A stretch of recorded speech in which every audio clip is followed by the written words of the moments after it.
एक छोटे से गांव में सिब्बा नाम का एक गरीब किसान रहता था। उसके दो बच्चे थे, राजू और दिनेश। वह दोनों ही छोटे थे। उनकी माँ एक दिन बीमार पड़ जाती है। बच्चों में अब ज्यादा दिन तक जीवित नहीं रह सकती। तुम अभी बहुत छोटे हो और मैं तुम्हारा साथ यहीं छोड़ने वाली हूँ। नहीं माँ, तुम्हें कुछ नहीं होगा, तुम ठीक हो जाओगी, चिंता मत करो।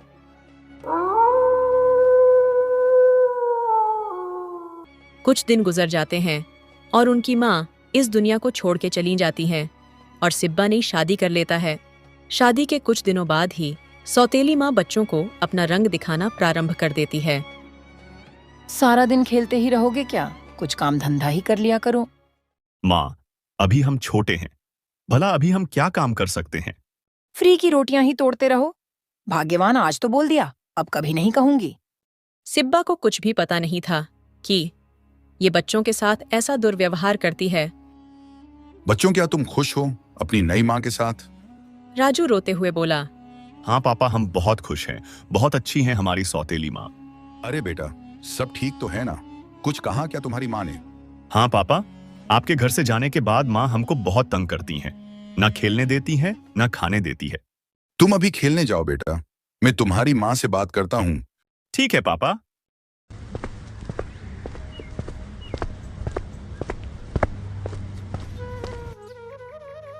अरे भाग्यवान, टाइम पर खाना तो खा लिया करो जी। अरे मैं तो खा लूंगा, लेकिन हमारे बच्चे नहीं दिख रहे, कहाँ हैं वो? मुझे क्या पता, होंगे कहीं। मैंने सुना है कि तुम बच्चों को परेशान करती हो, क्या ये सच बात है? मैं तो सच कह रही थी, कुछ काम ही सीख लें। बेफिजूल घूमते रहते हैं। अरे भाग्यवान, अभी वो बच्चे हैं, भला अभी वो क्या ही काम कर सकते हैं? जी ये भी सही है, क्योंकि मेन सौतेली माँ जो हूँ, बच्चों को कुछ भी कहूंगी तो डांट तो मुझे ही पड़ेगी। अरे भाग्यवान, ऐसी बात नहीं है, अभी वो बच्चे हैं, उनके अभी खेलने खाने के दिन हैं। हाँ हाँ ठीक है, सुन लिया तुम्हारा प्रवचन। खाना खाना है तो खा लो, नहीं तो भाड़ में जाओ सबके सब। एक तो तुम्हारे बच्चों का भी ध्यान रखूं और ऊपर से उल्टा सीधा भी सुनूं। हे भगवान, ये किस औरत से मैंने शादी कर ली? अब मेरे बच्चों का क्या होगा? ये तो मेरे मुंह पर ही इतना कुछ बोल रही है, तो मेरे जाने के बाद ये क्या करती होगी बच्चों के साथ? भैया, मुझे बहुत तेज भूख लगी है, चलो खाना खाकर आते हैं। चल छोटे, तुझे अभी खाना खिलाता हूँ। माँ, हमको खाना दे दो, बहुत तेज भूख लगी है। हाँ हाँ आइए प्रभु, आपके लिए ही रखा है मैंने बनाकर। पहले कोई काम धंधा करो, तब जाकर खाना मिलेगा। चलो निकलो घर से बाहर। वह उन दोनों छोटे बच्चों को बड़ी बेरहमी से घर से निकाल देती है। वो सोच में पड़ जाते हैं कि अब क्या करेंगे हम। भैया, मैं तो चला कहीं, आप भी मेरे साथ चलो, नहीं तो ये सौतेली माँ हमको जीते जी मार डालेगी। हाँ छोटे, बात तो तू सही कह रहा है, हमको कहीं निकल जाना चाहिए। पिताजी तो काम करने निकल जाते हैं, हम दोनों का मरना होता है यहाँ। तभी वो दोनों भाई जंगल की ओर निकल जाते हैं। भैया, बहुत जोर से भूख लग रही है, शाम भी होने को है, हमको कुछ फल ढूंढ लेना चाहिए। हाँ छोटे, बात तो तू सही कह रहा है, चल कहीं से फलों की जुगाड़ करते हैं। तभी उन लोगों को एक सेव फल का पेड़ दिखता है, जिसमें बहुत सुंदर सेव लगे हुए थे। वह सेव को खाते हैं और कुछ अपनी टोकरी में स्टॉक कर लेते हैं। वो और घने जंगल में आ जाते हैं और रात भी हो चुकी थी, तो उनको कोई खास जगह नहीं मिली रात गुजारने के लिए।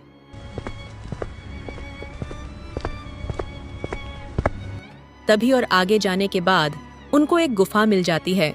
देखो भैया, वहाँ पर एक गुफा है, चलो आज की रात यहीं गुजार लेते हैं। हाँ छोटे, चलो आज की रात यहीं गुजार लेते हैं। तभी वह उस गुफा में सो जाते हैं। आधी सी रात के समय एक सांप आता है और उसके छोटे भाई को दंश लेता है। भैया भैया, सांप ने मुझे दंश लिया। अरे छोटे, ये कैसे हो गया? तू चिंता मत कर मेरे भाई, तुझे कुछ नहीं होगा। दिनेश बहुत दुखी हो गया था और बोलने लगा, ये विधाता, ये कैसी परिस्थिति खड़ी कर दी तूने। घर जाए तो सौतेली माँ खाती है और बाहर रहे तो मेरे जान से प्यारे भाई को सांप ने दंश लिया। प्रभु, मेरे भाई को कुछ हो गया तो मैं उसके साथ ही अपनी जान दे दूंगा। वह वहीं खड़ा खड़ा रोने लगा। ये प्रभु, यही दिन दिखाना था क्या तुझे? पहले हमारी माँ हमको छोड़कर चली गई और अब मेरा भाई भी मुझसे बिछड़ने वाला है। वह जैसे ही अंदर जाता है तो वह देखता है कि उसका भाई इस दुनिया को छोड़ देता है।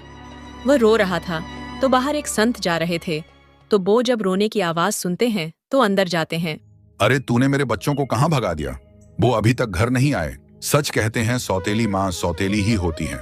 अगर कल तक मेरे बच्चे ना आए तो तू इस घर से निकल जाना। अरे तुम तो मेरे ऊपर ही कलंक लगा रहे हो भाग्यवान। भला मैं तुम्हारे बच्चों को क्यों भगाऊंगी? क्या हुआ बेटा, तुम रो क्यों रहे हो?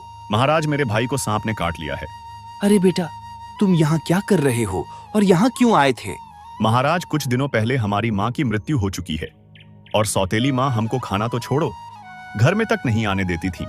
बेटा, अब तुम घर लौट जाओ और तुम्हारे भाई को भी ले जाओ और इसका अंतिम संस्कार करने की तैयारी करो। महाराज, अब मैं भी घर नहीं जाऊंगा। मेरा भाई मेरे जिगर का टुकड़ा है, इससे मेरी बचपन की यादें जुड़ी हैं। अब मैं भी इसी के साथ यहीं मरूंगा। महाराज सोचने लगे कि अब बहुत हुई परीक्षा, अब समय आ गया है इसको इसके कर्मों का फल देने का। बेटा, तुम्हारे पास दो ऑप्शंस हैं। तुम अपने भाई को जीवित कराना चाहते हो या फिर तुम अमीर बनना चाहते हो। महाराज, मुझे अमीर नहीं बनना, मेरे भाई को जीवित कर दो, बस तुम इतनी ही कृपा करो। बेटा, मैं तुम्हारे भाई के प्रति इतने प्रेम को देखकर अति प्रसन्न हूं।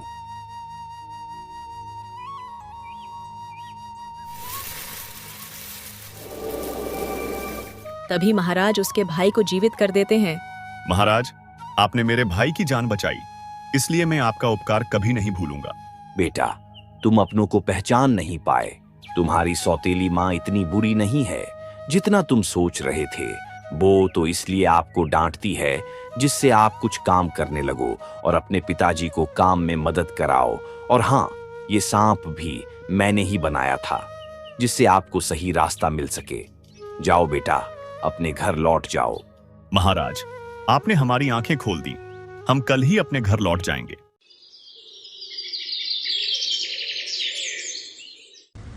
तभी वह सुबह होते ही घर की ओर जाने लगते हैं और अपने घर आ जाते हैं। अरे बेटा, तुम कहाँ थे? अरे पापा, बहुत लंबी कहानी है, कभी बता दूंगा। दोस्तों, इस कहानी से सीख लेनी चाहिए कि हमको हमारे लोगों के साथ ही रहना चाहिए। अगर मुसीबत आती है तो उसको साथ रहकर आसानी से सुलझाया जा सकता है।